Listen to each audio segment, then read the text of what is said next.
होता है कि हमारी बॉडी में जितने भी आपके ब्लड में जो भी आपके मेटाबॉलिज्म के बाद वेस्ट निकल रहे हैं और जब भी जो भी चीज में इनहेल कर रहे हैं उसको क्या करना, ब्लड को प्यूरिफाई करके बाहर करना, वेस्ट को बाहर करना और ब्लड को फिर से फिल्टर करना। अगर हमारा किडनी उसी ब्लड को फिल्टर करने में सक्सेस ना हो पाए, यानी टॉक्सिक सब्सटेंस को बाहर ना निकाल पाए किसी भी कारण से, उसी को हम लोग किडनी फेलियर या रीनल फेलियर बोलते हैं। हमारे बॉडी में 2 किडनी पाए जाते हैं, है ना, लेफ्ट किडनी और राइट किडनी है, दोनों साइड में किडनी है और लगभग हर किडनी में 10 लाख नेफ्रॉन्स पाए जाते हैं। इनका काम फिल्ट्रेशन है। इंसान एक किडनी से जिंदा रह सकता है, किसी का किडनी फेल हो जाए तो दूसरी किडनी से भी काम कर सकता है, लेकिन दोनों फेल हो जाता है तो उसे या तो किडनी ट्रांसप्लांट कराना पड़ता है या पैसा इकट्ठा करना पड़ता है, कहेंगे और कोई ऑप्शन है ही उसके पास। ठीक है, तो किडनी हो गया, इकट्ठा हो गया। अब क्या देखते हैं हम लोग, रीनल फेलियर समझ आ गया।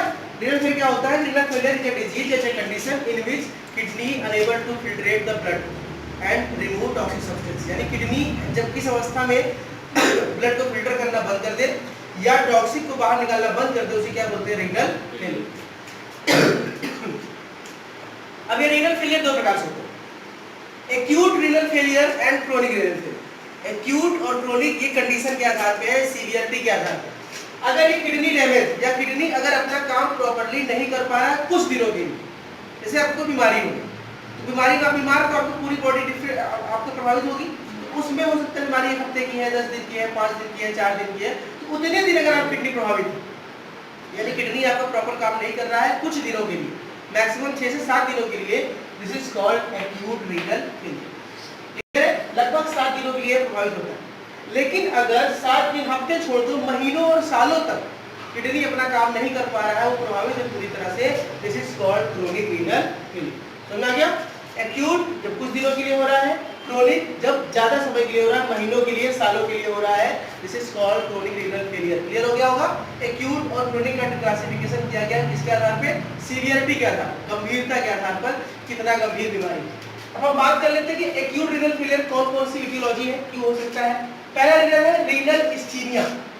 रीनल इस्कीमिया का मतलब हो गया, आपको पता है इस्कीमिया बताया था, लैक ऑफ न्यूट्रिशन ऑक्सीजन, यानी आपके किडनी सेल को प्रॉपर ऑक्सीजन और न्यूट्रिशन नहीं मिल पा रहा, किसी कारण से आपके बॉडी यानी किडनी में प्रॉपर ब्लड की सप्लाई ही नहीं जा पा रही। और जब ब्लड सप्लाई नहीं जाएगी तो ना ऑक्सीजन जाएगा ना न्यूट्रिशन जाएगा, किडनी के सेल को न्यूट्रिशन नहीं मिलेगा, किडनी के सेल काम करना बंद कर देंगे। ये भी कारण हो सकता है एक्यूट रीनल फेलियर। दूसरा है लो ब्लड प्रेशर। अगर हाइपोटेंशन हो जाए, ब्लड प्रेशर बहुत घट जाए, भाई ब्लड प्रेशर घटेगा तो जो ब्लड जिस स्पीड से सभी अंगों तक घूम रहा था अब वो घूमना बंद हो जाएगा, धीरे धीरे पहुंचेगा। बात समझ पा रहे हैं? जब ब्लड नहीं पहुंचेगा, ब्लड प्रेशर बहुत डाउन हो जाएगा तो ब्लड का घूमने का स्पीड घट जाएगा, तो ऑर्गन्स को ब्लड मिलेगा नहीं और किडनी को ब्लड मिलेगा नहीं। अगर किडनी को ब्लड नहीं मिलेगा तो किडनी फिल्टर कहां से करेगा? समझ आ रहा है ना? किडनी काम क्या है? ब्लड को फिल्टर करना। जब उसको ब्लड ही नहीं मिला तो फिल्टर किसे करेगा, है ना? इसलिए आपको क्या होता है, लो ब्लड प्रेशर भी आपके रीनल फेलियर का कारण बन सकता है। तीसरा है एक्सपोजर ऑफ हार्मफुल सब्सटेंस, यानी कुछ ऐसी चीज आपने खा लिया, कुछ ऐसा चीज खा लिया जो किडनी को असर कर रहा है। जैसे कि आपने कुछ चीज खाते हैं, गंदी चीजें खाते हैं, तो आप किडनी में स्टोन बन रहा है, पथरी होती तो किडनी का स्टोन बनना है, कुछ और चीजें से रीजन टॉक्सिक खाने से अगर किडनी डैमेज हो रही है, किडनी में कुछ स्टोन बन रहा है, वो भी आपके रीनल फेलियर का कारण बन सकता है। ये सब ऐसे कारण हैं जिनको हम ठीक कर सकते हैं जब बहुत दिन तक परेशानी नहीं होती है। That's why this is the acute renal failure. अब एक्यूट रीनल फेलियर को 3 भागों में बांटा गया, pre renal failure, intrinsic renal failure और पोस्ट रीनल फेलियर। इन 3 चीज समझिए, प्री रीनल फेलियर, इंट्रिंसिक और पोस्ट। ठीक है, आप कुछ इस तरह सोचिए कि ये आपका किसका स्ट्रक्चर है? नेफ्रॉन, नेफ्रॉन का है। तो इस नेफ्रॉन के स्ट्रक्चर में ये वाला पार्ट आप जानते हैं, this is the afferent and efferent artery और this is the moment capsule. यहाँ पे क्या होता है? यहाँ पे ग्लोमेरुलर फिल्ट्रेशन होता है। यू नो वेरी गुड, क्या होता है? Glomerular filtration. और फिल्ट्रेशन होने के बाद ये पूरे ट्रैक से होता बाहर निकलता है और यहाँ पे आता है हमारा यूरिनरी ट्रैक्ट। यूरिनरी ट्रैक्ट में क्या होता है आपको पता होगा? यूरेथ्रा है, यूरिनरी ब्लैडर है ना, यूरिया पूरा का पूरा पार्ट। तो देखो, अगर ये डैमेज ऊपर वाले पार्ट में हो रहा है तो प्री, किडनी में पूरे हो रहा है तो इंट्रिंसिक, और किडनी के बाद जो ये ट्रैक निकला हुआ है बाहर, रीनल ट्रैक, इसमें हो रहा है तो पोस्ट। कैसे याद करोगे? प्री मतलब किडनी से पहले, किडनी से पहले क्या आता है? ये ग्लोमेरुलर फ्लैटिस आपका आता है जहाँ फिल्ट्रेशन हो रहा है। इंट्रिंसिक मतलब पूरा का पूरा किडनी, और पोस्ट मतलब किडनी के बाहर क्या निकला हुआ है? ट्यूब निकला हुआ है, रीनल आपका निकला, यूटीआई निकला है, यूरिनरी ट्रैक्ट निकला है, तो इस पे होगा तो पोस्ट। 3 प्रकार के होते हैं, प्री रीनल, इंट्रिंसिक और पोस्ट रीनल। प्री रीनल क्या होता है कि जब आपका ग्लोमेरुलर फिल्ट्रेशन रेट घट जाए। जैसे आपका जो यहाँ पे फिल्ट्रेशन होता है, आपको पढ़ा आपने चैप्टर में, जब आपका यूरिन ब्लड फिल्टर होकर यहाँ पे फिल्ट्रेट इकट्ठा होता है और वही यूरिन बनाता है। अगर ये रेट ही घट जाए, आपको पता है कि 120 लीटर पर डे बनता है, वो रेट घट के 50-60 लीटर पे आ जाएगा। तो जब ये घटेगा तो यूरिनेशन भी घटेगा, और जब यूरिनेशन भी घटेगा तो आपका किडनी धीरे धीरे काम करना बंद कर देगा। पहला ये होता है प्री रीनल फेलियर।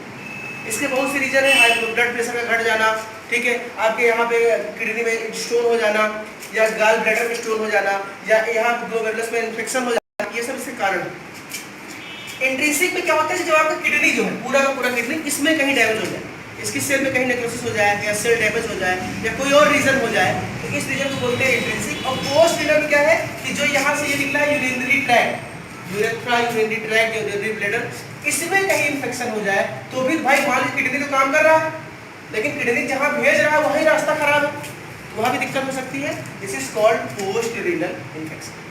ये पूरा का पूरा हो गया एक्यूट। क्रोनिक की बात करें तो क्रोनिक बहुत लंबे समय तक चलता है, तो इसके लिए डायलिसिस करानी पड़ती है। लोगों जिसकी किडनी फेलियर होती है क्रोनिक, उनको लगातार डायलिसिस करानी पड़ती है अपनी किडनी को सही करने के लिए। तो उसमें कई रीजन हो सकते हैं, जैसे हाइपरटेंशन। अगर बहुत दिनों तक जिसका ब्लड प्रेशर की प्रॉब्लम है तो हाइपरटेंशन यानी हाई ब्लड प्रेशर से भी किडनी खराब हो जाती है, ठीक है। ग्लोमेरुलोनेफ्राइटिस यानी जहाँ पे ये जो ग्लोमेरुलस है यहाँ पे इन्फ्लेमेशन हो जाए, जब इन्फ्लेमेशन हो जाएगा तो ये काम ही नहीं करेगा, जो फिल्ट्रेट इकट्ठा कर रहा था काम ही नहीं करेगा क्योंकि यहाँ इन्फ्लेमेशन हो गया। तो ग्लोमेरुलोनेफ्राइटिस भी कारण हो सकता है। डायबिटीज मिलाइटस, अगर बहुत लंबे समय तक डायबिटीज मिलाइटस है तो आपकी किडनी में ब्लड में ग्लूकोज की मात्रा बढ़ेगी, और वो ग्लूकोज की मात्रा कहाँ जाएगी, आपकी किडनी में। और जब किडनी में ग्लूकोज जाएगा तो ब्लड स्टिकी हो जाएगा, चिपचिपा हो जाएगा। भाई आप किसी पानी में डाल दो सीढ़ा, उसमें चिपचिपा हो जाएगा, उसी तरह ब्लड भी हमारा क्या हो जाता है, चिपचिपा हो जाता है, वो हमारे किडनी को डैमेज कर सकता है।